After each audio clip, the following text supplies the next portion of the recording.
शिखर बँक घोटाळा प्रकरणी उपमुख्यमंत्री अजित पवार यांच्या अडचणी थांबताना दिसत नाहीये। अजित पवार यांना मिळालेल्या क्लीन चिटवर अण्णा हजारे यांनी आक्षेप घेतला। इतकंच नव्हे तर त्याविरोधात त्यांनी न्यायालयातही धाव घेतलेली आहे।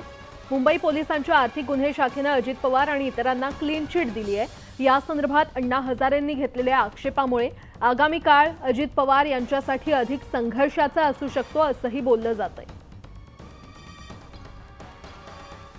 दरम्यान अण्णा हजारेंनी कोर्टात केलेल्या याचिकेवर खासदार संजय राऊत यांनी प्रतिक्रिया दिलेली आहे। पाहुयात ते काय म्हटले। अण्णा हजारे जागे झाले त्याबद्दल मी अण्णांचं अभिनंदन करतो।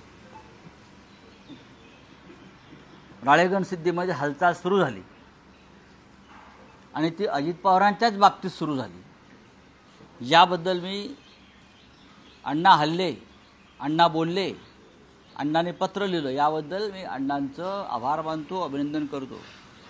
पण या महाराष्ट्रामध्ये फक्त शिखर बँक घोटाळा झालेला नाही,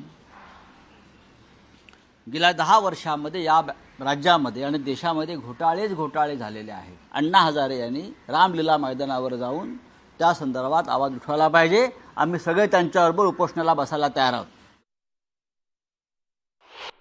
आज जर ते बोलत असतील तर त्यांना पक्षात घेतलं, उपमुख्यमंत्री केले, अनेक भ्रष्ट लोकांना घेतला। त्यावेळेस जर अण्णा हजारे उठून बसले असते तर आज मात्र अनेक भ्रष्टाचारांना आणि सरकारमध्ये झालेला भ्रष्टाचार, मागच्या 5 वर्षामध्ये अनेक मंत्र्यावर गंभीर आरोप होते। ते आरोप अनेक मंत्र्यावर होते। भारतीय जनता पक्षातील जवळपास 10 मंत्र्यावर आरोप होते।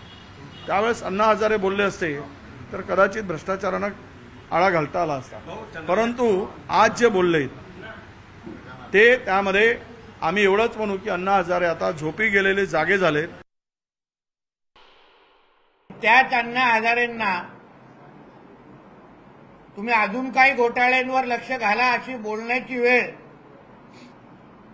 या भांडूपच्या श्री 420 वर आलेली आहे। आता अण्णा हजारेजींना घोटाळ्यांची आठवण करत असताना थोडा खिचडी घोटाळ्यावर पण लक्ष घालण्याला सांगायला पाहिजे। पत्राचालच्या पण घोटाळ्यावर लक्ष घालायला सांगायला पाहिजे। आता अण्णा हजारे नव्यानं त्या ठिकाणी ह्या क्लोजर रिपोर्ट करू नये म्हणून अर्ज करतात। मला समजत नाही की हे सगळे मिळून अजितदादाच्याच का पाठीमागे लागलेले आहेत। त्यांचा बोलवता धनी नेमका कोण आहे? कुणीतरी जे आहे ते ठरवून करत आहे। अंजली दमाने असतील, अण्णा हजारे असतील, मीरा बोरवणकर असतील किंवा